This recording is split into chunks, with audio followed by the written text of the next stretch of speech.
So hello guys and welcome to another video.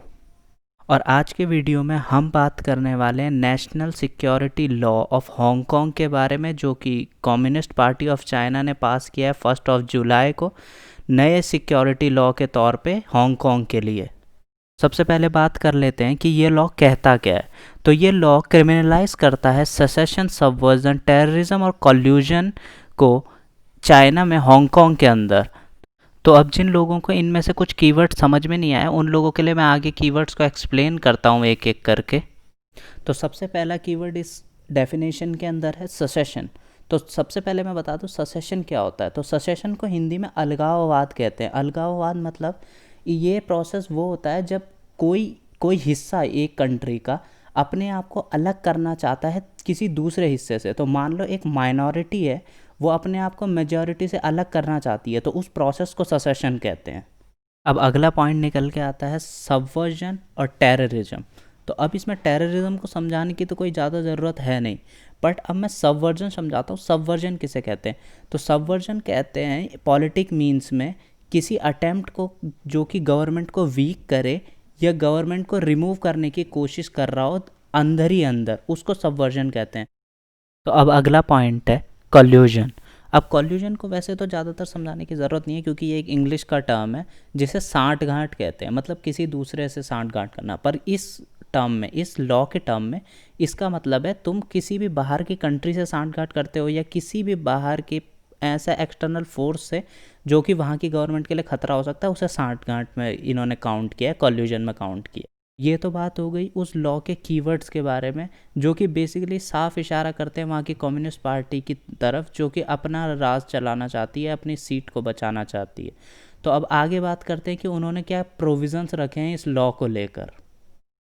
तो सबसे पहला प्रोविज़न इस लॉ का है कि बीजिंग इस्टेब्लिश करेगा एक नया सिक्योरिटी ऑफिस हांगकांग में, ताकि वो हांगकांग में निगरानी रख सके और इस लॉ का पालन करवा सके।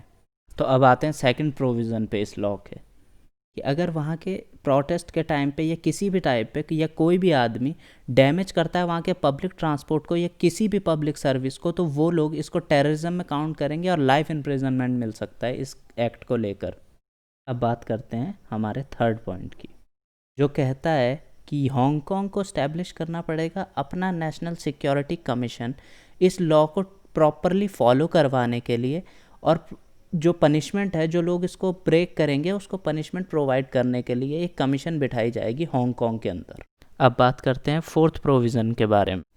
ये प्रोविज़न कहता है कि हांगकांग के जो चीफ एग्जीक्यूटिव होंगे उनके पास पावर होगी एक जज अपॉइंट करने की, जो कि केसेस देखेगा इस लॉ से related.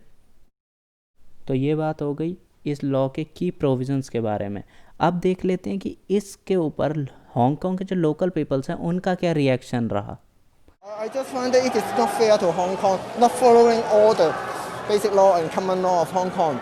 We didn't know the detail and the discussion with the 12 discussion before is not most represent Hong Kong people. Yeah, the ideas. Yeah, they're just the pro-government parties. My belief is that it is not really a national security law. It is something like a party security law.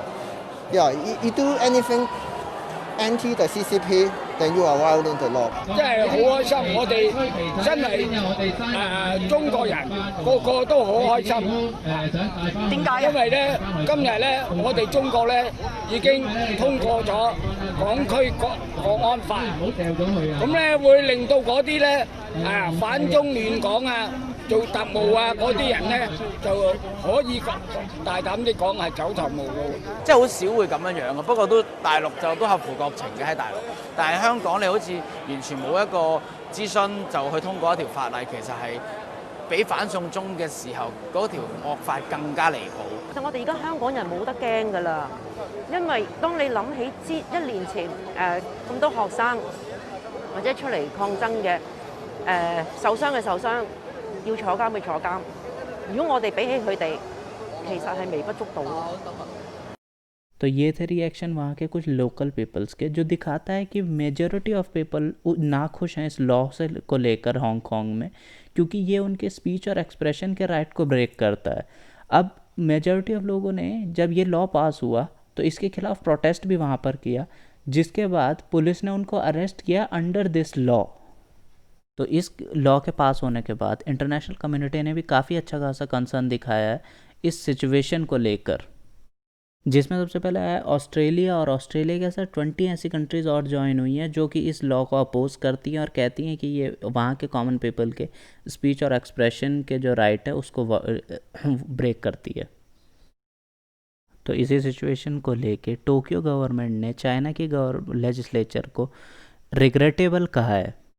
ऐसा ही reaction कई सारी countries का है। अब बात कर लेते हैं मेरे ओपिनियन के बारे में कि मैं क्या सोचता हूँ इस लॉ को लेकर। तो मुझे लगता है कि ये जो लॉ है ये वहाँ की कम्युनिस्ट पार्टी ने सिर्फ अपनी सीट इंश्योर करने के लिए बनाया है, ताकि उनके ऊपर कोई बात ना आए और लोग उनके खिलाफ, उनके एक्शंस के खिलाफ कोई आवाज़ ही ना उठाएं। ऐसा वो पहले भी करते आए हैं और दोबारा भी वो लोग यही चीज़ कर रहे हैं। तो guys, this is it for today's video. What do you think about this video? Do tell us, and thank you so much for watching our video.